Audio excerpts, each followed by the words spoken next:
So, good afternoon to all the one which are waiting, I know, always for my class.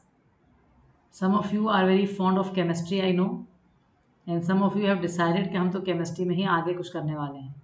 So, I am very happy that you love my subject. और यकीनन मेरा subject है ही अपन का, मेरा नहीं है, मतलब अपन सब का सब्जेक्ट है ही इतना अच्छा कि सभी को उससे प्यार हो जाता है. इस कोर्स से मैं क्लास स्टार्ट करना शुरू करूँगी. बिफोर वी स्टार्ट और कंटिन्यू विद आर न्यूमेरिकल्स, हमारे न्यूमेरिकल्स को हम कंटिन्यू करेंगे. उससे पहले एक have a look of the previous class जो हमने पढ़ी थी, मतलब जो प्रीवियस क्लास हमारी थी उसको एक दफ़ा हम देख लेते हैं कि हमारी प्रीवियस क्लास में क्या पढ़ा था हमने. तो अपन न्यूमेरिकल भी कर रहे थे, कुछ फॉर्मूलाज भी करवाए थे मैंने ये प्रीवियस क्लास का. थोड़ा सा मैं आपको बता रही थी कि अपन ने प्रीवियस क्लास में स्टार्ट किया था ionisation energy of hydrogen and hydrogen like particles. आपको याद होगा कि आयोनाइजेशन एनर्जी में हमने बताया था वो एनर्जी जो इलेक्ट्रॉन को बाहर फेंक देती है एटम में से. और हाइड्रोजन का जो इलेक्ट्रॉन होता है नॉर्मली फर्स्ट शेल में होता है, तो फर्स्ट शेल से इन्फिनिटी में जाता है. और ये भी अपन ने पढ़ा था कि जो फर्स्ट शेल की एनर्जी होती है वही एनर्जी होती है आयोनाइजेशन एनर्जी हाइड्रोजन की, सिर्फ साइन का फ़र्क होता है. और अगर किसी और एटम की आपको आयोनाइजेशन एनर्जी निकालना है तो हाइड्रोजन की ले लिए फर्स्ट शेल की और उसको जेड स्क्वायर से मल्टीप्लाई कर दें. फिर अपन ने कुछ क्वेश्चन बहुत अच्छे अच्छे करे थे, जैसे क्वेश्चन नंबर 1 में अपन ने रिडबर्ग इक्वेशन के क्वेश्चन कर रहे थे, वही कंटिन्यू करना है. आज रिडबर्ग इक्वेशन के न्यूमेरिकल्स ही कंटिन्यू करना है अपन को और आज अपन कंप्लीट कर लेंगे वो. तो रिडबर्ग इक्वेशन का वेव नंबर का फॉर्मूला आपके सामने है. इससे आपने लोअर शेल से माइनस हायर शेल को करा. फिर मैंने आपको एक बहुत अच्छी चीज़ बताई थी कि सेंटीमीटर को मीटर में कर दो, फिर नैनोमीटर में कर दो, तो तुम्हारे पास कलर भी किस कलर का रेडिएशन है वो आ जाएगा. फिर हमने एक चीज़ बहुत अच्छी पढ़ी थी कि कितनी एनर्जी लगेगी हाइड्रोजन के एटम में से इलेक्ट्रॉन को बाहर करने में अगर वो फिफ्थ ऑर्बिट में है. तो मैंने आपको बताया था कि E n equal to -2.18 into 10⁻18 upon n square. उससे हमने एनर्जी 5 की निकाल ली थी और 0 में से माइनस करा था तो वही आंसर आया था 5 वाले का प्लस में. फिर हमने कंपेयर भी करी थी. फिर आखिरी क्वेश्चन अपन ने ये वाला करा था, what is the maximum number of emission lines, कितनी लाइंस एमिट होंगी जब हाइड्रोजन का इलेक्ट्रॉन 6 शेल में से ग्राउंड स्टेट में आएगा. तो यहाँ तक के न्यूमेरिकल्स पूरे कंप्लीट हो गए हैं थैंकफुली. अब अपन आज का न्यूमेरिकल स्टार्ट कर रहे हैं. आप सब लोग आज का जो न्यूमेरिकल है क्वेश्चन नंबर 4 उसको आप सब अपनी कॉपी में लिखेंगे. मैं आपको एक दफ़ा डिक्टेट कर रही हूँ numerical. Calculate the wave number, calculate the wave number for the longest wavelength transition. Again I'll repeat, calculate the wave number for the longest wavelength transition in the Balmer series of atomic hydrogen. Again I'll repeat, calculate the wave number for the longest wavelength transition in the Balmer series of atomic hydrogen. ये हमें निकालना है. हमें longest wavelength का wave number निकालना है. बहुत बढ़िया क्वेश्चन है. इसमें आप एक काम करें, पहले आप वहाँ पर लिख लें very very important. Question number 4 को लिखेंगे आप. Very very very important, very important question है ये, वाकई में बहुत बढ़िया क्वेश्चन है ये. इसमें आपको एक नॉलेज दी जाएगी कि वेव नंबर और लॉन्गेस्ट वेवलेंथ का क्या रिलेशन है, ये दिया जाएगा आपको इस क्वेश्चन में. तो अपन एक काम करते हैं, न्यूमेरिकल में अंडरलाइन कर लो बेटा लॉन्गेस्ट वेवलेंथ को. न्यूमेरिकल में क्या अंडरलाइन कर रहे हैं अपन, लॉन्गेस्ट वेवलेंथ को अपन अंडरलाइन कर रहे हैं. इसका एक बहुत बड़ा पर्पस है अंडरलाइन करवाने का. अब पूरी क्लास बहुत ध्यान से मुझे समझेगी और सुनेगी. लॉन्गेस्ट वेवलेंथ जहाँ भी दिखे, ठीक है, जहाँ भी आपको लॉन्गेस्ट वेवलेंथ दिखे बेटा, वहाँ पर आप याद रखना कि अपना जो घर है, घर से एक फ्लोर ऊपर जाएगा इलेक्ट्रॉन बस लॉन्गेस्ट में. यानी जैसे बाल्मर सीरीज में घर क्या होता है, इलेक्ट्रॉन का सेकंड शेल होता है, अपन सब जानते हैं. तो बाल्मर सीरीज में इलेक्ट्रॉन का घर सेकंड शेल है. तो अगर लॉन्गेस्ट वेवलेंथ मांगी है तो अपने घर से एक शेल ऊपर जाएगा, यानी N1 2 होएगा तो N2 3 होएगा. अब देखो कितनी स्पेसिफिक और अच्छी चीज़ें हैं. ये सब चीज़ें आपको अंदर NCERT के थ्योरी में कुछ नहीं मिलने वाला. NCERT के थ्योरी में कुछ भी नहीं लिखा हुआ है, लेकिन क्वेश्चन एनसीईआरटी जो एक्सरसाइजेज में दे रहा है वो इतने अच्छे दे रहा है ताकि बच्चे को हर चीज़ कवर हो जाए। जैसे ये भी क्वेश्चन आपका एनसीईआरटी का ही है, बल्कि ये क्वेश्चन आपका क्वेश्चन नंबर 17 है। चाहे तो आप ब्रैकेट में लिख लेते हैं कि ये एनसीईआरटी के जो एक्सरसाइजेज हैं उनका क्वेश्चन नंबर 17 कर रहा है अपन इस वक्त। ठीक है, तो एक लाइन हर बच्चा लिखेगा अपनी कॉपी में, लॉन्गेस्ट वेवलेंथ मीन्स, ऐसे लिखेंगे आप, longest wavelength means that the electron jump from the shell in which it exists। वो डिपेंड करते जैसे यहाँ बाल्मर है तो सेकंड में है, हमें नहीं पता कौन सा देता है एग्जाम में। longest wavelength means that the electron jump from its shell in which it exists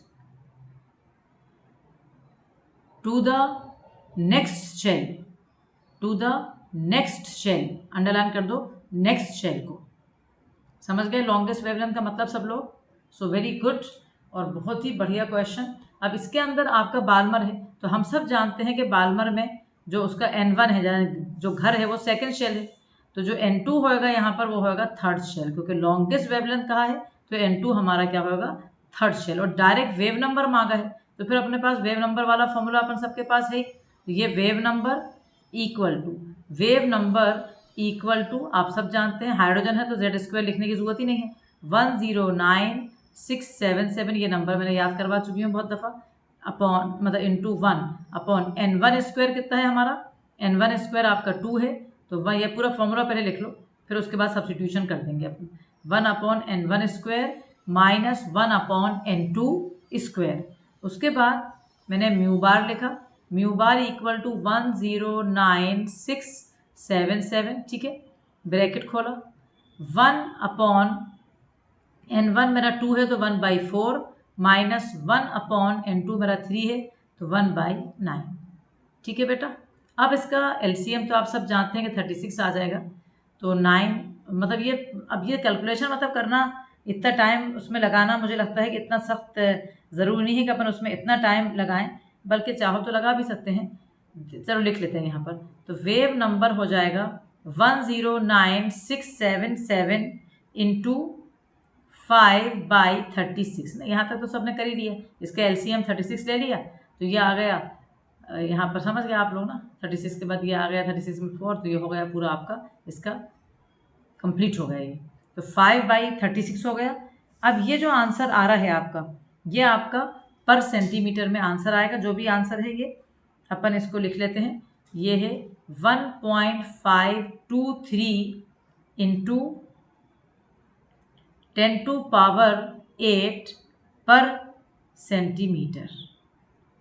ठीक है, और अगर आप इसको मीटर में लिख रहे हैं तो कौन बच्चा समझेगा, 1.523 अगर मैं मीटर में लिख रही हूँ तो मुझे पता है कि पर सेंटीमीटर से अगर पर मीटर में जा रही हूँ तो उल्टा हो जाएगा। ये बात बहुत ध्यान में रहना, बहुत ध्यान में समझना, क्योंकि अगर मीटर से अगर खाली अकेला सेंटीमीटर होता, सेंटीमीटर से मीटर में जाती तो मैं डिवाइड करती 100 से, लेकिन ये पर सेंटीमीटर, ये उल्टा है उसका, तो अगर पर सेंटीमीटर से पर मीटर में जा रही हूँ तो मैं मल्टीप्लाई करूँगी 100 से, तो ये आंसर हो जाएगा 10⁸, मतलब ये यहाँ पर इसका मतलब है ये 10⁸ आ रहा है इसका जो बुक में दिया है, तो इसका मतलब है ये यहाँ 6 होना चाहिए था ना, ये 6 होता जब जाके ये नहीं सॉरी ये 6 आ रहा है, दिस इज कमिंग 6, ये हमारा 6 आ रहा है। तो अब आप बताओ अगर ये 6 आ रहा है, जस्ट अ मिनट, तो ये हमारा 6 आ रहा है, पर मीटर में बुक में दिया है, उसने सेंटीमीटर में नहीं दिया है, पर मीटर में दिया है, कोई टेंशन नहीं। तो पर मीटर में अगर मेरा 6 आ रहा है तो यहाँ पर कितना आता, ये कितना होता मेरा 4 ना, जब भी अपन मल्टीप्लाई करें, when you want to convert from per centimetre to per metre you have to multiply by 100, तो दिस वन बिकम 4। ठीक है, ये छोटी छोटी चीज़ें होती हैं, मतलब ये कोई ऐसी चीज़ नहीं होती जो हमें आती नहीं है, ये हर बच्चे को आती है, लेकिन बच्चे कन्फ्यूज हो जाते हैं इन छोटे छोटे कैलकुलेशन में ना, बच्चे कन्फ्यूज हो जाते हैं, क्योंकि नॉर्मली बच्चे ने ये पढ़ा था, 3rd क्लास की मैथ्स की टीचर ने पढ़ाया था उसे कि 1 मीटर में 100 सेंटीमीटर होते हैं, तो उसको ये बात समझाई गई थी कि जब मीटर से सेंटीमीटर में कन्वर्ट करोगे तो मल्टीप्लाई करोगे 100 से, और जब सेंटीमीटर से मीटर में करोगे तो डिवाइड करोगे 100 से। लेकिन यहाँ पर ये छोटी सी चीज़ ध्यान में रखना है कि ये पर सेंटीमीटर है, तो ये मतलब उल्टा काम चलेगा यहाँ, अगर पर सेंटीमीटर से पर मीटर में कन्वर्ट करोगे तो डिवाइड नहीं करोगे बल्कि मल्टीप्लाई करोगे हंड्रेड्स। अभी बात समझ। ये छोटी छोटी चीज़ें इसलिए बताई जाती हैं क्योंकि इसमें नंबर कट जाते हैं। अगर जैसे ऑब्जेक्टिव क्वेश्चन आ रहा है तो 4 ही ऑप्शन है बेटा आपके पास, और 4 ऑप्शन में से अगर आपने ऑप्शन को गलत कर दिया तो अफसोस की बात है कि आपको सब आता है, हर उस बच्चे को लॉन्गेस्ट वेवलेंथ का कॉन्सेप्ट सब कुछ आता है, लेकिन उसका आखिरी आंसर गलत है तो उसके 4 नंबर तो कटे ही कटे और एक नेगेटिव मार्किंग यानी 5 नंबर उसके कट गए। इसलिए आंसर निकालने की बहुत इंपॉर्टेंस है और इसीलिए मैं आखिरी तक आंसर को आपको बताया जाती हूँ कि ऐसे करना है ऐसे करना है। So what is the conclusion. मैं आपको जब तक पेन मैंने रख दिया है, अब आपका पेन चलता रहेगा और आप कंप्लीट करेंगे क्वेश्चन को, पूरा एक एक चीज़ लिख लेंगे। मैं फिर से बस समझाती जा रही हूँ, जब तक आप लिख रहे हैं मैं फिर से समझा रही हूँ उस क्वेश्चन को कि ये क्वेश्चन के अंदर वेव नंबर मांगी है लॉन्गेस्ट वेवलेंथ ट्रांजिशन की, जो कि कहा जाता है कि वो वेवलेंथ होती है जो कि इलेक्ट्रॉन अपनी शेल से जस्ट एक शेल आगे जाता है, उस वक्त जो वेवलेंथ होती है उसे कहा जाता है लॉन्गेस्ट वेवलेंथ। तो यहाँ पर सेकंड शेल में कैसे पता चला, क्योंकि बार्मर सीरीज था, बार्मर सीरीज का इलेक्ट्रॉन कहाँ रहता है, सेकंड शेल में, तो सेकंड से वो थर्ड में चला गया। अब एक चीज़ यहाँ पर दी नहीं है लेकिन मैं चाहूँगी कि दूँ आपको, क्योंकि वो भी बहुत इम्पॉर्टेंट है और पहले शायद अपन ने बताया भी है उसके बारे में, लेकिन फिर से बताना चाहूँगी मैं। अगर किसी को आता है तो ठीक है, नहीं आता है तो बहुत ज़रूर लिख लेना कॉपी में स्टार लगा के, इस क्वेश्चन के बाद अलग से लिख के और फिर बॉक्स में भर लेना। अगर यही क्वेश्चन सेम का सेम क्वेश्चन में ये लिखा होता, मैं पढ़ के सुना रही हूँ, calculate the wave number for the shortest wavelength, यहाँ लॉन्गेस्ट वेवलेंथ लिखा है। अगर इसी क्वेश्चन को बिल्कुल बना के, जैसे मैं ये क्वेश्चन देती किसी एग्जाम में बट मैं लॉन्गेस्ट के बदले शॉर्टेस्ट कर देती, तो calculate the wave number for the shortest wavelength अगर होता बाल्मर का या किसी का भी, तो बताए इलेक्ट्रॉन कहाँ से जाता। बाल्मर में इलेक्ट्रॉन कौन सी शेल में है, सेकंड शेल में, सेकंड शेल से इन्फिनिटी के अंदर, सेकंड शेल से इन्फिनिटी, मतलब n1 2 होता लेकिन n2 इन्फिनिटी होता। समझ आ गई। तो मतलब उसको याद कैसे करो, याद ऐसे करो कि अपोजिट चीज़ लग रही है, लॉन्गेस्ट लॉन्ग लॉन्ग, तो लॉन्गेस्ट में एक ही अपने मतलब अपने घर से एक ही आगे बढ़ा, और शॉर्टेस्ट लग रहा है कि अरे कम शॉर्ट छोटा शॉर्ट, तो शॉर्ट में उल्टा होगा, अपने घर से इन्फिनिटी पे जा रहा है। ऐसे मैंने तो ऐसे याद किया है, तो तुम भी ऐसे ही याद कर लो, जो मैं तुम्हें ट्रिक दे रही हूँ उससे तुम भी याद कर लो। तो longest wavelength from the home to the next shell, shortest wavelength from the home to the infinity. अपने आप लिख लो अपनी कॉपी में जल्दी से, सब लोग स्टार लगा के और बॉक्स में भर लो। For shortest wavelength from the home to infinity, from the home to infinity. अब कोई बच्चा जैसे हो सकता है कि दिमाग चला रहा हो कि ऐसा हो क्यों रहा है, मतलब कोई दिमाग होता है ना, कभी सोचते भी थे इंसान कि ऐसे क्या रट लें, अमीन ऑर्डर में कह दी तो रट लें बस बैठ के बगैर सोचे समझे, ऐसा बिल्कुल नहीं है। साइंस की कोई भी चीज़ रटने की नहीं होती, साइंस की हर चीज़ में एनालिसिस होती है कि क्यों हो रही है। तो जैसे आपको मैक्स प्लैंक एक साइंटिस्ट थे, ऑनर देते हैं अपन उनको, कि उन्होंने हमें एक फॉर्मूला दिया था E = hc/λ, आपने सुना होगा और आपने ड्राइव करा है और आपने बहुत दिनों से पढ़ना है ये वाला फॉर्मूला E = hc/λ। इसमें आप देख रहे हैं एनर्जी और वेवलेंथ जो है अपोजिटली प्रोपोर्शनल है। समझ गए। तो अगर लॉन्गेस्ट वेवलेंथ है तो एनर्जी कम लगेगी, मतलब सेकंड से थर्ड में कम लगेगी, और अगर शॉर्टेस्ट वेवलेंथ है तो एनर्जी ज़्यादा लगेगी, मतलब अपने घर से बाहर फेंक देगा उसको इन्फिनिटी में। ये इसका एक्सप्लेनेशन था और ये बहुत बहुत बहुत अच्छा क्वेश्चन था, और यकीनन अब आपने इतनी देर हो गई है तो आपने ये वाला question of course you have completed it, and now we are moving to question number 5। So let's move to question number 5। ये आपके सामने है question number 5। I want that you write, मेरे साथ साथ लिखते जाओ बेटा। What is the energy in joules? What is the energy in joules? Joules में मांग लिया, पहले ही उसने कह दिया है कि एनर्जी हमें कहाँ में बताओ, जूल्स में। तो what is the energy in joules required? What is the energy in joules required to shift the electron of the hydrogen atom from first Bohr orbit to fifth Bohr orbit? And what is the wavelength of the light emitted when the electron returns to the ground state? और ground state की energy अर्ग में दे दी। अभी मैं आपको 1 minute दे रही हूँ, जब तक आप ये पूरा क्वेश्चन अपनी कॉपी में कंप्लीट कर लें। तो I want that you complete this question in your copy. Hurry up children. Okay, I am giving you 1 minute, so you have to complete this question in your copy. Hurry up.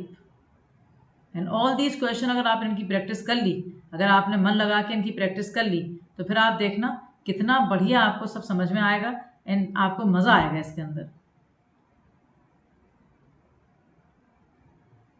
So I hope कि आपने लिख लिया होगा। अब आप एक दफ़ा उसको अपने आप एनालिसिस करो कि किस तरह से ये क्वेश्चन को उठाया जाएगा। How we have to start this question. क्या मांग रहा है इस क्वेश्चन में? इस क्वेश्चन में मांग रहा है एनर्जी। काय में मांग रहा है एनर्जी? जूल्स में। तो यहाँ पर उसने स्पेसिफिकली या स्पेसिफाई कर दिया है कि एनर्जी आस्किंग इन जूल्स, ठीक है, जूल्स में मांगा है। क्यों चाहिए वो एनर्जी? क्यों चाहिए एटम को वो एनर्जी? ताकि उसका इलेक्ट्रॉन, हाइड्रोजन के अंदर जो इलेक्ट्रॉन है वो फर्स्ट ऑर्बिट में है, फर्स्ट ऑर्बिट से उसको फिफ्थ ऑर्बिट तक ले जाना है। जैसे मुझे अगर एक मल्टी स्टोरी है और उसमें मैं रहती हूँ फर्स्ट शेल में या फर्स्ट फ्लोर पे, और मुझे किसी या मिलने जाना है फिफ्थ फ्लोर पे। यकीनन फर्स्ट फ्लोर से फिफ्थ तक अगर लिफ्ट नहीं है तो मुझे एनर्जी लगेगी, मैं थकान महसूस होगी क्योंकि मेरी एनर्जी लग रही होगी। तो इस तरह से ही हाइड्रोजन के एटम का जो इलेक्ट्रॉन है जब वो फर्स्ट ऑर्बिट से फिफ्थ ऑर्बिट में जा रहा है तो उसको एनर्जी लगेगी। तो वो एनर्जी पूछ रहा है कितनी लगेगी, ये क्वेश्चन है। What the energy in joule required, है ना, ताकि हाइड्रोजन के इलेक्ट्रॉन को फर्स्ट से फिफ्थ ऑर्बिट तक ले जाएं।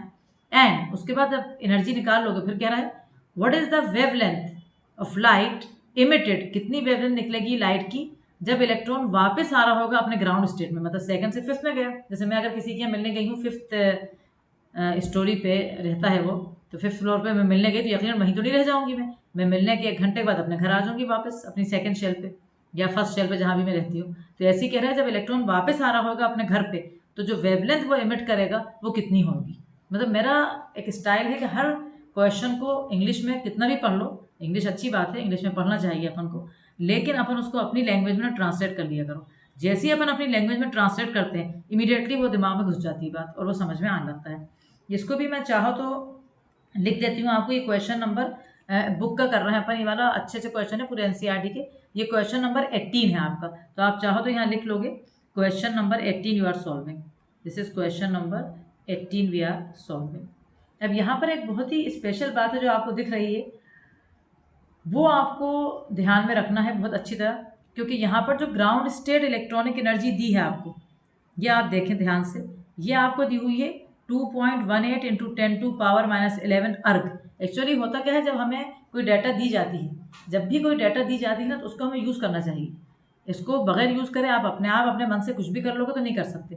तो अपन को यूज़ करना है, लेकिन हमसे क्योंकि क्वेश्चन में उसने एनर्जी जूल्स में मांगी है तो हम उस डाटा को यूज़ करके एनर्जी को कन्वर्ट कर लेंगे जूल्स में। तो कैसे करेंगे मैं बता रही हूँ आपको भी, 1 मिनट रुक जाइए।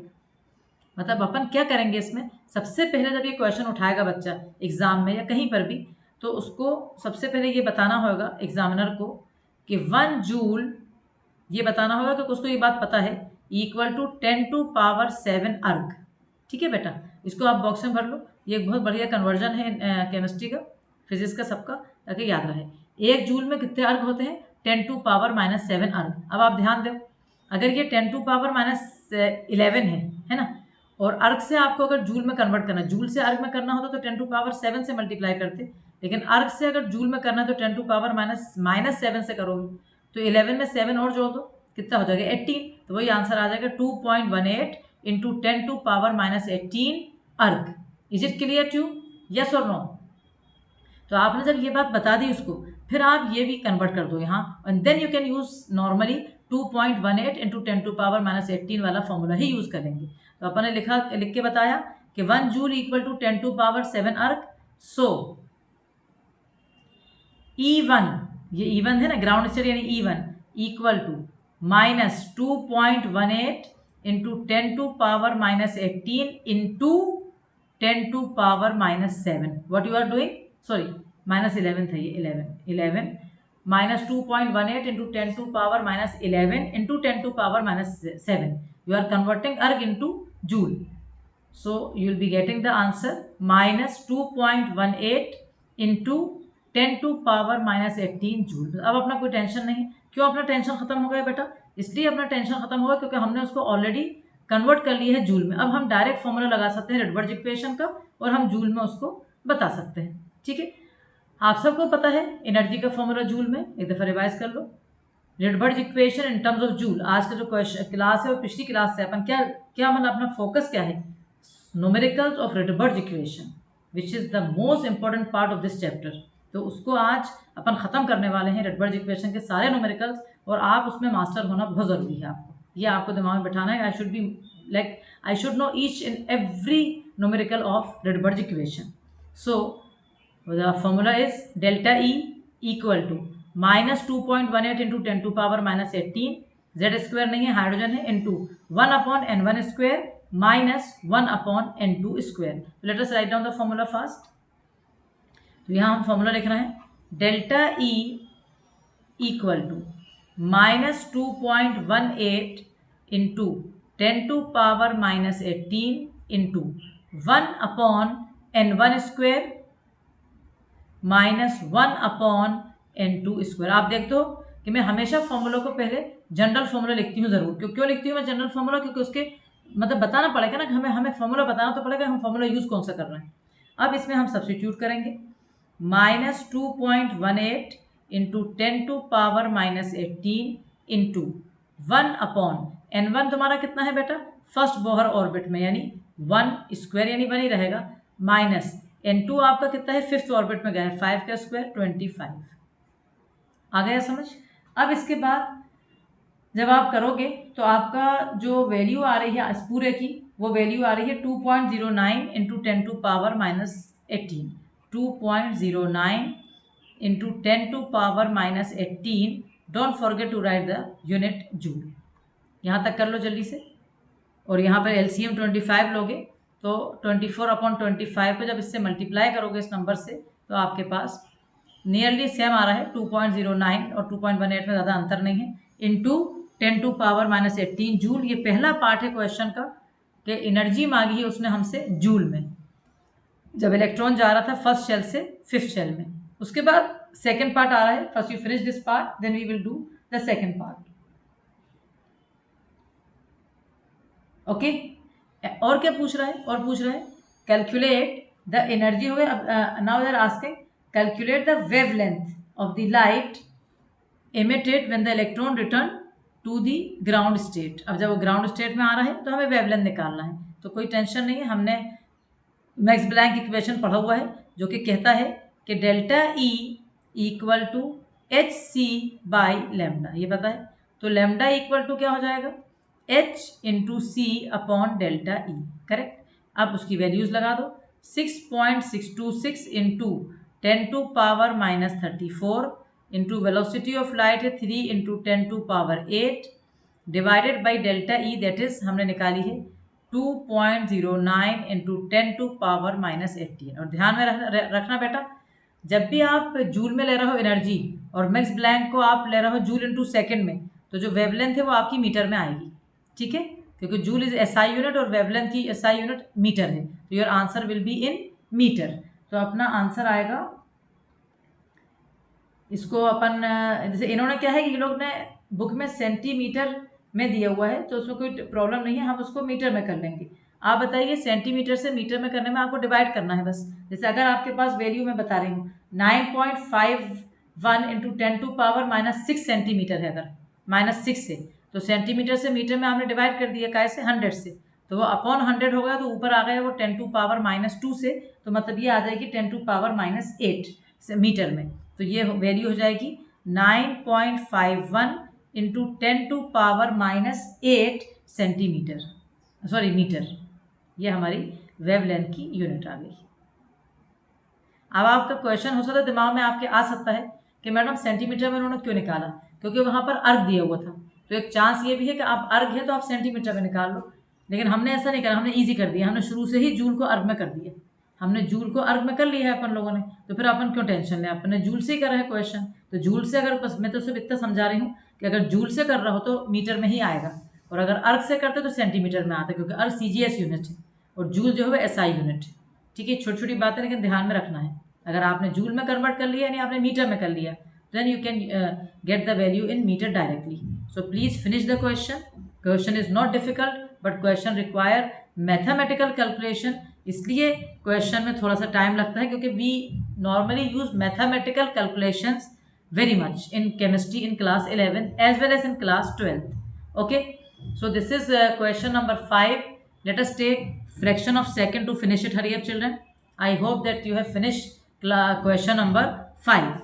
Okay my dear, चलो अब अपन आ रहे हैं क्वेश्चन नंबर 6 पे. क्वेश्चन नंबर 6 पे अपन लिखेंगे, हमारा अपन साथ साथ लिख रहे हैं क्वेश्चन नंबर 6, बट अपन देख लेते हैं ये कौन सा है, मतलब एनसीईआरटी का कौन सा क्वेश्चन है. अगर आपको लग रहा है तो देख लें, वरना हो सकता है ये अपने आप ही मैंने दिया है. लिखो पहले आप, calculate the energy required, calculate the energy required to remove the electron, calculate the energy required to remove the electron completely, to remove the electron completely from n equal to 2 orbit. Again I'll repeat, calculate the energy required to remove the electron completely from n equal to 2 orbit. What is the longest wavelength in centimeter? यहाँ जैसे mention कर दिया उसने, what is the longest wavelength in centimeter that can be used to cause this transition. अब आप लोग एक काम करें, आपको मैं आधा मिनट दे रही हूँ जल्दी से, जब तक आप लोग इस क्वेश्चन को फटाफट पूरा कंप्लीट कर लें. So please right down the question in your copy fast. Hurry up, लिख लें जल्दी से. Okay children, so I hope that you have finish the question. लिख लिया आपने question. Now after writing the question, अब आप क्या करेंगे, अब आप लिखेंगे calculate the wavelength of the, calculate the energy मांगा है और फिर वेवलेंथ भी मांगी. मतलब क्वेश्चन कोई नया नहीं है, बिल्कुल उसी जैसा जैसा अपन ने भी करा था, बट यहाँ क्या कह रहा है, कैलकुलेट द एनर्जी. एनर्जी चाहिए कौन सी, जो हमें इलेक्ट्रॉन को बाहर करना है, to remove the electron completely, electron को पूरा बाहर करना है from n equal to 2 orbit. Electron को कहाँ से बाहर करना है, सेकेंड ऑर्बिट से बाहर करना है. तो वो एनर्जी हमें चाहिए ताकि हम इलेक्ट्रॉन को कंप्लीटली रिमूव कर दें. कहाँ से, सेकेंड ऑर्बिट से, सेकेंड ऑर्बिट से बाहर कर देंगे. तो आपने पढ़ा है ये पिछली क्लास में, और आज भी मैंने रिवाइज करवाया है आपको कि जब भी इलेक्ट्रॉन को रिमूव करना है तो फाइनल एनर्जी क्या होगी, ई इन्फिनिटी. पक्का. तो फॉर्मूला क्या लगेगा, एनर्जी कौन सी चाहिए, to remove the electron completely from the second orbit. और एनर्जी किसी में भी ले सकते हैं, क्योंकि उसने कोई ऐसा मेंशन नहीं करा. देखो ये क्वेश्चन मेरे सामने है, उसने क्वेश्चन में मेंशन नहीं करा है कि कहाँ से निकालना है. तो it is better to take it in joule. Normally अपन जूल में ही करते हैं, तो अपन को कोई टेंशन नहीं आ रहा कि हम किसी और में करें. तो let us write down the formula for this question. Is very easy. Delta E equal to -2.18 into 10⁻⁻18 into hydrogen का एटम है तो जेड तो 1 ही रहेगा, तो इंटू 1/n1² कितना है, 4 आ गया. यहाँ मैंने फॉर्मूला नहीं लिखा, बहुत दफ़ा लिख चुकी हूँ. तो घर कहाँ था उसका, सेकेंड, -1/∞, है ना, इन्फिनिटी. क्योंकि रिमूव करना है, जहाँ पर वर्ड रिमूव आएगा तो हमारे हर बच्चों को पता होगा कि जब भी रिमूव करना है तो आप पूछोगे नहीं टीचर से बुला के कि टीचर सेकेंड ऑर्बिट तो लिखा था, लेकिन कहाँ से हटाना है. तो क्योंकि रिमूव का मतलब इन्फिनिटी से हटाना है. और अब ये क्वेश्चन बहुत इजीली सॉल्व हो जाएगा, क्योंकि अपने कैलकुलेशन भी यहाँ पर बहुत ज़्यादा इजी होंगे. तो जब हम इसका डेल्टा ई निकालना है बेटा, तो ये आ रहा है answer 5.45 into 10⁻⁻19 joule per atom. ये आपका आंसर आ गया. तो 5.45 into 10⁻⁻19 joules per atom. This is the energy which is required to remove the electron from the atom if it is in the second orbit of the hydrogen atom. अब what is the longest wavelength? अब यहाँ longest पे नहीं जाना. आप कहोगे madam यहाँ longest क्यों कहा, यहाँ तो shortest कहता, वो कुछ नहीं, तो जनरल बात करने को, कंफ्यूज करने के लिए कह रहा है, क्योंकि यहाँ तो उसने लिखी दी है ना कि रिमूव करना है, बाहर करना है. लॉन्गेस्ट का है या वेवलेंथ का है, बात एक ही. यहाँ पर कोई उसका रिलेशन नहीं है, क्योंकि यहाँ पर तो n2 ऑलरेडी गिवन. तो what is the longest wavelength of light in centimetre. यहाँ पर उसने काय में दिया है, सेंटीमीटर में. That can be use to cause this transition. उसमें बिल्कुल टेंशन नहीं लेना. तुम्हारा जूल में है तो तुम्हारा आंसर तो मीटर में आएगा ना, आन तो मीटर में, आंसर मीटर में आएगा, फिर हम उसको सेंटीमीटर में कन्वर्ट कर लेंगे. तो वो कोई बहुत बड़ा इशू नहीं है कि ऐसा कैसे होएगा. तो again the formula is same we are using. Which formula children we are using, Now we will be taking the Max-Planck equation. So delta E equal to hc by lambda. This means that lambda equal to hc upon delta E. hc by delta E. तो अब हमारा आ रहा है lambda equal to H C by delta E. अब h कितना है मेरा 6.626 इंटू 10⁻⁻34. वेलोसिटी ऑफ लाइट हम सब जानते हैं, अभी ऊपर वही सब्स्टिट्यूशन करा है, अपॉन डेल्टा ई मेरा आ रहा है 5.45 इंटू 10⁻⁻19. तो अब अपन देख लेते हैं कि हमारा वेवलेंथ कितना आ रहा है. हमारा वेवलेंथ आ रहा है 3.65 इंटू 10⁻⁻7. 3.65 into 10⁻�7 metre. ठीक है. तो अब अगर आपको सेंटीमीटर में, क्योंकि उसने स्पेसिफिकली सेंटीमीटर में कहा, तो यू शुड टेक केयर कि आपको उसको सेंटीमीटर में कन्वर्ट करना है. भूले से जैसे जल्दी में अपन कभी कभी ना छोड़ देते हैं.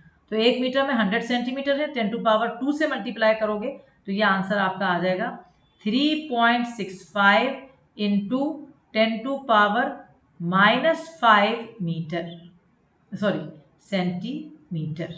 तो आप ये पूरा लिख लें अपनी कॉपी में. Take time 1 minute to complete this question. So मुझे ऐसा लग रहा है कि पिछली क्लास से न्यूमेरिकल्स चलना है, और इतने डेप्थ में न्यूमेरिकल्स अपने जाते हैं अपनी क्लासेस में.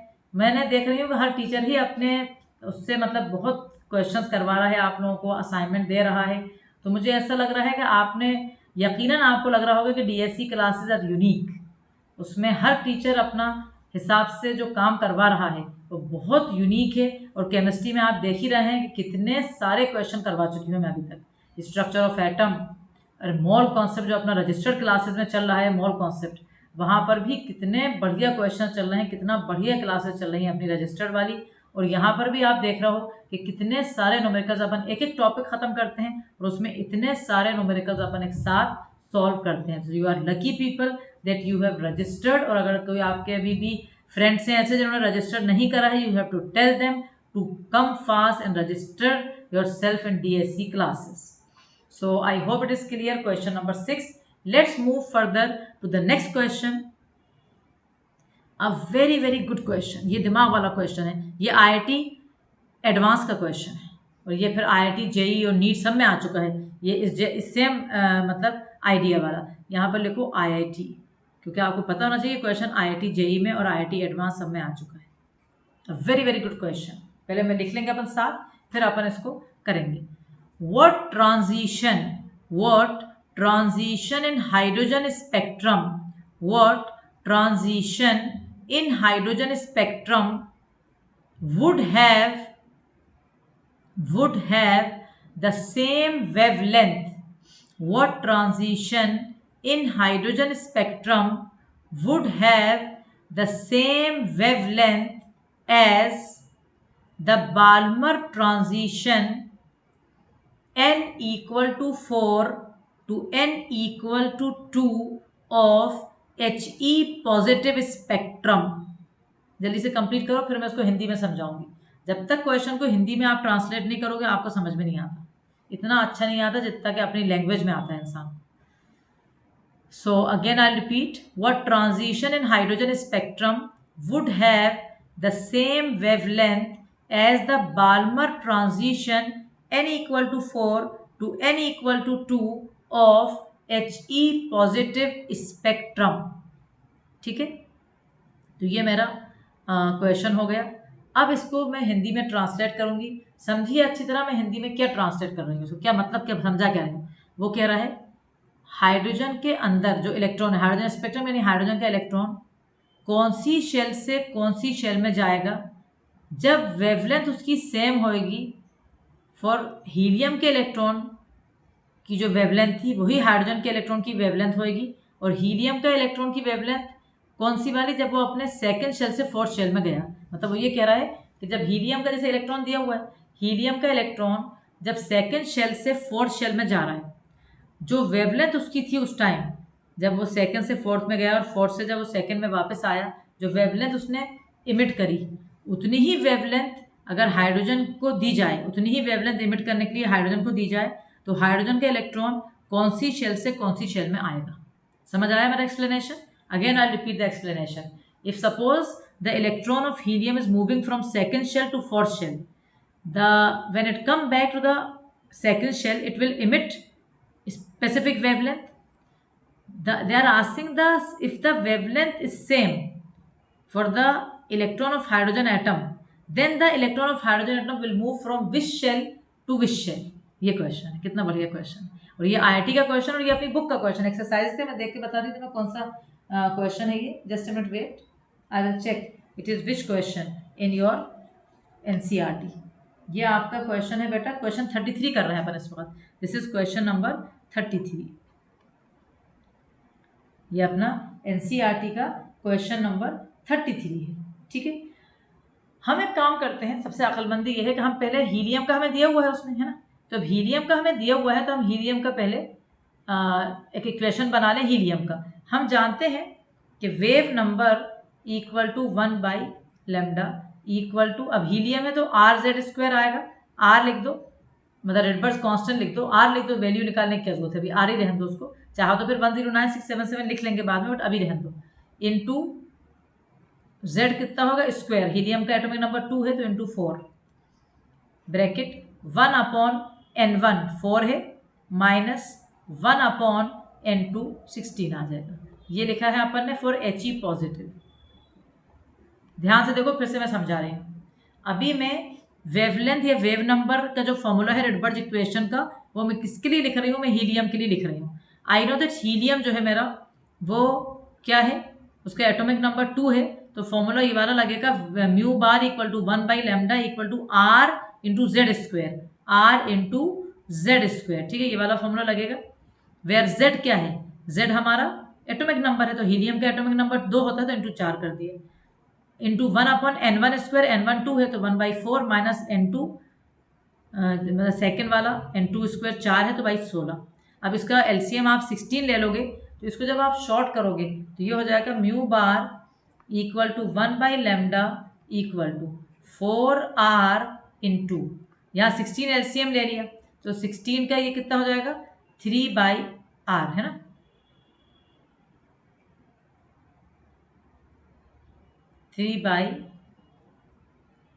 ये अपना हो जाएगा आंसर इसका. तो जनरल अपन देख सकते हैं, बट वो आखिर में शॉर्ट कर लेंगे, अभी तो 3/16 ही कर देते हैं, फिर अपन एक और स्टेप लगाना है. तो इक्वल टू क्या हो जाएगा, ये 4 से 4 कट गया, ये 4 से 4 कट गया, तो ये हो गया आपका आंसर 3/4R. ध्यान से देखो आप, यहाँ तक कोई डाउट तो नहीं है किसी को, समझ गए. ये 4 कहाँ से आया, Z² से आया, RZ² इंटू 1/N1, यहाँ एलसीएम लिया तो 16 आया, 3 आया, 4 4 हो गया तो 3/4R. ये आपका म्यू बार हो गया. तो म्यू बार यानी 1/λ, यानी अपन को वेवलेंथ से मतलब है, तो 1/λ इक्वल टू हो गया 3/4R. ये किसका निकाला है मैंने, this is for He positive. ये मैंने अपन ने किसका निकाला है, अपन ने सबने मिलके ये हमने निकाला है He पॉजिटिव का. ठीक है, अब He पॉजिटिव का हो गया, लेकिन हाइड्रोजन का अपन को निकालना है कि कौन सी शेल से वो कौन सी शेल में गया है. लेकिन उसने क्या कहा है, देखो ये चीज़ है क्वेश्चन में, man would have the same wavelength. ये ध्यान रखना है, कौन सा ट्रांजिशन हाइड्रोजन स्पेक्ट्रम में है जिसकी वेवलेंथ सेम होएगी जैसे कि बाल्मर की transition, which would have the same wavelength as the Balmer transition from second to fourth. समझ गए. अब हमें बाल्मर का ट्रांजिशन हाइड्रोजन में लगाना है, तो अब मैं क्या करूँगी, वेवलेंथ तो सेम है, तो मैं यहाँ पर सब्स्टिट्यूशन जब कर रही हूँ हाइड्रोजन के लिए, देखो हाइड्रोजन के लिए जब मैं सब्स्टिट्यूशन कर रही हूँ तो मुझे 1/λ है ना इक्वल टू R लेना है. R मैंने पता है कैंसिल हो जाएगा, तो R की कोई कीमत नहीं है मेरे हिसाब से. 1/N1² minus 1/N2². 1/λ के बदले मुझे क्या लगाना है, 3/4R लगाना है कि नहीं, equal to R into 1/N1² minus 1/N2². This is N1 and N2 I have to find out. R is same and 3/4 because the wavelength of hydrogen and the helium will be same. तो 1/λ जो यहाँ निकला है उसे यहाँ substitute कर दिया, R को हमने R से कैंसिल कर दिया. अब तुम खुद सोचो एज अ सिंपल मैथ का कैलकुलेशन कि N1 क्या होगा और N2 क्या होगा. अगर 3/4 लाना है, मुझे 3/4 लाना ना, वैल्यू मेरी क्या आना है 3/4. ये 3/4 वैल्यू लाने के लिए मुझे N1 और N2 पता होना चाहिए। सिंपल समझ आ रहा है। अगर n1 1 होएगा और n2 2 होएगा तो 1/1 माइनस 1/4 हो जाएगा। 4 एलसीएम ले लोगे तो ये 4 - 1 3/4 हो जाएगा। कितना बढ़िया क्वेश्चन, सोचो मतलब क्वेश्चन में दिमाग लगाना है बढ़िया। सिर्फ इसलिए मैं कह रही हूँ कि क्योंकि हर क्वेश्चन में अगर फॉर्मूला एक है, देखो इस एक फॉर्मूला रिडबर्ग इक्वेशन अपने एक ही तो फॉर्मूला पढ़ा है, कोई हजारों फॉर्मूला तो नहीं पढ़ा है। एक फॉर्मूले के ऊपर आप देखो कितने टाइप, कितने आइडियाज बन रहे हैं, एक फॉर्मूले पे बन रहा है ये सारे आइडियाज बेटा। तो अब आप लिखोगे, यहां लिखेंगे अपन आगे, if n1 equal to 1 and n2 equal to 2 then 1/1 square minus 1/4, 1/1 कर दो, इक्वल टू 3/4। समझ आया पूरा क्वेश्चन? कितना प्यारा और कितना बढ़िया क्वेश्चन है। और इसके अंदर फिर आखिर में एक लाइन लिख लेंगे, so the transition in hydrogen spectrum would be from first shell to the second shell. The transition in hydrogen spectrum would be from the first shell to the second shell. तो पूरा question I am giving you 1 minute to finish it, to analyse it कि कितना बढ़िया question आपने करा है। So good question बेटा, so good question. बहुत ही अच्छे अच्छे क्वेश्चन दिए हैं। एनसीईआरटी के सब एक्सरसाइजेस कर रहे हैं अपन। पीछे के जितने भी एक्सरसाइज हैं वो अपन ने सारी कवर कर ली है रिडबर्ग इक्वेशन की। और अब मुझे पता है कि मेरा बच्चा जो है रिडबर्ग इक्वेशन के अंदर बिल्कुल कंप्लीटली पक्का उसे सब आ गया है, सब कुछ उसे आता है। Okay, so I hope that you have done the needful. Let's come to question number 8. पढ़ते हैं अपन question number 8। Calculate the energy, लिखते जाओ, मैं पढ़ लूँगा आप लिखते जाओ। Calculate the energy required, calculate the energy required for the process. हमें एनर्जी जो लगेगी फॉर द प्रोसेस, तो calculate the energy required for the process He positive G gives He+2G plus electron. ठीक है, एनर्जी जो हमें लगेगी, calculate the energy which is required for which process, for this process. He positive है, इसमें से एक इलेक्ट्रॉन बाहर चला गया तो He+2 आ गया। ठीक है, मतलब हीलियम का जो एक इलेक्ट्रॉन था वो भी चला गया बाहर। He पॉजिटिव का जो एक इलेक्ट्रॉन था वो चला गया तो वो He+2 में आ गया। इस इलेक्ट्रॉन को बाहर फेंकने में, He पॉजिटिव के अंदर जो एक इलेक्ट्रॉन था उसको बाहर फेंकने में कितनी एनर्जी लगेगी ये पूछ रहा है। Ionisation energy of hydrogen atom in the ground state is given 2.18 × 10⁻⁻18 joule per atom.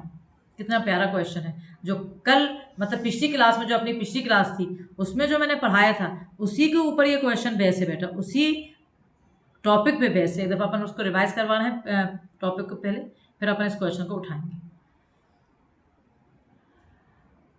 ये देखो, ये पढ़ाया था मैंने, देखो ध्यान से देखना है। यहाँ पिछली क्लास में जो पढ़ाया था कि आयोनाइजेशन एनर्जी में मैंने पढ़ाया था कि आयोनाइजेशन एनर्जी E∞ - E1 होती है। पहली बात, जो आयोनाइजेशन एनर्जी होती है और जो E1 होती है, मैंने कहा था सेम मैग्नीट्यूड होता है बट साइन अलग होता है, याद आया? ये देखो, E1 का हाइड्रोजन का एनर्जी था -2.18 × 10⁻⁻18, तो उसकी आयोनाइजेशन एनर्जी सेम वैल्यू है बट प्लस में कर दी। और मैंने पूरा समझाया था जूल पर एटम में +2.18 × 10⁻⁻18, किलो जूल पर मोल में मैंने 13-12 करके समझाया था, और इलेक्ट्रॉन वोल्ट में मैंने कहा था 13.6। तो अगर उसने मुझे आयोनाइजेशन एनर्जी दी है, अभी जो क्वेश्चन कर रहा है उसमें मुझे आयोनाइजेशन एनर्जी अगर दी है उसने, तो मतलब वो E1 की एनर्जी दे रहा है। समझ गए? मतलब E1 दे दिया उसने मुझे, और E1 की जरूरत भी नहीं पड़ रही, क्योंकि अगर E1 है तो चलो E1 भी ले लेंगे, वरना देखो ये क्या लिखा था, फॉर हाइड्रोजन लाइक पार्टिकल। अभी आपका क्वेश्चन He पॉजिटिव का ही है ना, हाइड्रोजन लाइक पार्टिकल में ionisation energy equal to E∞ - E1। तो E1 जो दिया है, हाइड्रोजन का जो E1 है वो हमें चाहिए था, तो जो भी E1 है आयोनाइजेशन एनर्जी उसका सेम है बट मैग्नीट्यूड अलग है, इंटू Z²। मतलब सिर्फ कहने का मतलब ये है कि आप Z² से मल्टीप्लाई करोगे। अगर आपको आयोनाइजेशन एनर्जी चाहिए तो आप Z² से मल्टीप्लाई करोगे, अगर E1 चाहिए तो आयोनाइजेशन एनर्जी का मैग्नीट्यूड सेम ले लो, साइन चेंज कर दो। तो इसी पे ये क्वेश्चन बना है जो मैंने आपको पिछली क्लास में समझाया था। तो let us take the question now. ये वाला क्वेश्चन आ गया, ठीक है, क्या कह रहा है इस क्वेश्चन में, calculate the energy required for the process, ionisation energy is given to you. ठीक है, आयोनाइजेशन एनर्जी आपको दे दी है हाइड्रोजन एटम की, यानी ग्राउंड स्टेट की। तो आयोनाइजेशन एनर्जी, अगर यहाँ पर मुझे जो आयोनाइजेशन एनर्जी हाइड्रोजन एटम की है वो E1 है, उसको अगर E1 करना है तो -2.18 × 10⁻18 आएगा। बस ये आयोनाइजेशन एनर्जी का सिर्फ साइन चेंज होएगा। उसको मल्टीप्लाई अगर कर दोगे, कैसे मल्टीप्लाई कर दोगे उसको मल्टीप्लाई कर दोगे, आपको उसको मल्टीप्लाई करना है आपको Z² से। जब आप Z² से उसको मल्टीप्लाई करोगे तो आपका आंसर आ जाएगा, इसका आंसर आ जाएगा। तो what is the answer in this question? In this question the answer will B -2.18 × 10⁻18। Late us right the answer, -2.18 × 10⁻18 multiply this number by Z²। What is Z² for helium? It is 4। ठीक है, तो ये आपका, मैं एक minute answer, final answer आपका देख देती हूँ, क्योंकि अपन ये क्वेश्चन जब उठा रहे हैं तो we should know the final answer for this question. तो 1 minute wait, final answer will be 8.72 × 10⁻18। Okay, तो -2.1 मतलब ये 2.18 × 10⁻18 multiply this number by Z², that is Z क्या है? 4। तो the answer you will be getting 8.72 into क्या? Into 10⁻18 joule per atom. अगर आपको कोई भी डाउट है तो मैं 1 मिनट में पढ़ा देती हूँ, आपको ये बात समझा देती हूँ आपका doubt. What is your doubt? कि आपको अगर सपोज है तो आयोनाइजेशन एनर्जी हाइड्रोजन की जब दी है, कभी भी किसी भी मतलब उसका पूछे तो हमेशा याद रखना यही करोगे, जो भी तुम्हें आयोनाइजेशन एनर्जी दी हुई है किसी भी एटम की, हाइड्रोजन की दी हुई है, उसको बस Z² से मल्टीप्लाई करना है, क्योंकि हमने फॉर्मूला यही पढ़ा था बेटा। हमारा फॉर्मूला देखो यही था कि जो भी आयोनाइजेशन एनर्जी थी, ये देखो आपका फॉर्मूला ये है, आयोनाइजेशन एनर्जी निकालना है तो into Z² into ionisation energy of hydrogen, ये फॉर्मूला है। तो बस वही मैंने फॉर्मूला लगाया है। आयोनाइजेशन एनर्जी हाइड्रोजन की मुझे मिल गई थी, ये मुझे दी हुई है क्वेश्चन में, आयोनाइजेशन एनर्जी ऑफ हाइड्रोजन 2.18 × 10⁻18, इसको मैंने Z² से मल्टीप्लाई कर दिया, तो मेरा क्वेश्चन में आंसर आ गया। And this is simple question, but लग रहा है काफी मुश्किल, लेकिन जिस बच्चे को ये कॉन्सेप्ट आता है उसके लिए कोई भी चीज मुश्किल नहीं है। मुश्किल उन बच्चों के लिए होता है बेटा जिनको आता ही नहीं है पढ़ना। अब एक लास्ट चीज बता रही हूँ क्लास में, concept of first line, second line और सो ऑन। क्या मतलब first line, second line, third line? जैसे कभी क्वेश्चन ऐसा आ जाए कि हाइड्रोजन का इलेक्ट्रॉन अपने ग्राउंड स्टेट में है, what is the wavelength of the second line? Second line कह दिया तो कोई टेंशन नहीं है। ग्राउंड स्टेट में बाल्मर का, जैसे ये लायमन कह दिया, जैसे लायमन का, जैसे अगर लायमन का कहा, लायमन का ग्राउंड स्टेट में, ग्राउंड स्टेट, अगर लायमन का ग्राउंड स्टेट कहेगा तो लायमन का ग्राउंड स्टेट में क्या होगा? N1 = 1 हो जाएगा, है ना। लायमन का ग्राउंड स्टेट में N1 = 1 है, तो जो उसकी सेकेंड लाइन होगी, सेकेंड लाइन में जब वो जाएगा बेटा, तो सेकेंड लाइन में मतलब एक आगे जाएगा। फर्स्ट लाइन उसकी N1 1 है, N1 = 1, तो लायमन की फर्स्ट लाइन अगर होगी तो फर्स्ट लाइन में लायमन का N1 2 होएगा फर्स्ट लाइन में, और अगर सेकेंड लाइन कहिए लायमन की, ध्यान रखना, तो N1 हो जाएगा, सॉरी N1 कह रही हूँ, N2 हो जाएगा 3। समझ आया? फिर से मैं समझा रही हूँ। इलेक्ट्रॉन तुम्हारा लायमन सीरीज का है, लायमन सीरीज के इलेक्ट्रॉन में उसने कहा calculate the wavelength of the first line. तो फर्स्ट लाइन का मतलब क्या हुआ? लायमन का N1 तो बनी है, तो फर्स्ट लाइन में मतलब सेकंड शेल पे गया तो N2 2 हो गया। अगर सेकंड लाइन कही तो थर्ड पे गया तो N2 3 हो गया, एंड सो ऑन। ऐसे एक और एग्जाम्पल ले लो, अगर बाल्मर का इलेक्ट्रॉन है, सपोज आपका, उसने कहा कि मेरा इलेक्ट्रॉन बाल्मर में है, बाल्मर सीरीज में मेरा इलेक्ट्रॉन है, तो N1 तो 2 होएगा हमेशा बाल्मर का। अब उसने कहा थर्ड लाइन, कहा कि वेवलेंथ निकालो थर्ड लाइन की, तो कोई भी टेंशन नहीं है। फर्स्ट लाइन में थर्ड शेल पे गया, सेकेंड लाइन में फोर्थ पे गया, और थर्ड लाइन में कहाँ गया? फिफ्थ शेल में। तो फॉर एग्जाम्पल करके लिख सकते हैं अपन, for example in third line में N1 कितना, N2 कितना हो जाएगा? 5, तो थर्ड लाइन में N2 हमारा 5 हो जाएगा। Is it clear? तो इस तरह से अपन ने ये पूरा कंप्लीट कर लिया है, और ये बहुत ही इंपॉर्टेंट सेशन था बेटा। ये वाला और पुराना सेशन मिला के मैं पक्का बोल रही हूँ कि रिडबर्ग इक्वेशन अब अपना कंप्लीट हो गया है, और ये पूरा आयोनाइजेशन एनर्जी का कॉन्सेप्ट और ये सारा कंप्लीट हो गया Bohr with its limitation, with its all and each and everything. अब इसके बाद हम कहाँ जाने वाले हैं? हम अब नेक्स्ट क्लास में जाएंगे towards quantum mechanical model of an atom. उससे पहले मैं आपसे रिक्वेस्ट करूंगी कि आप सारा जो मैंने पढ़ाया है पूरा रिवाइज करते जाओ, and all of you have to attend the classes regularly.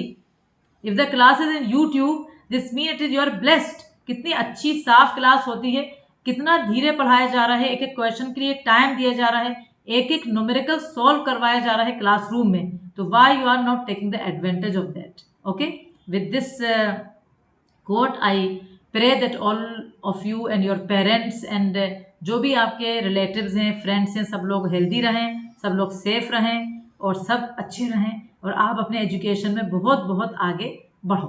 So with this quote I want to finish this class. Next class में अपन चलेंगे कहाँ पर बेटा?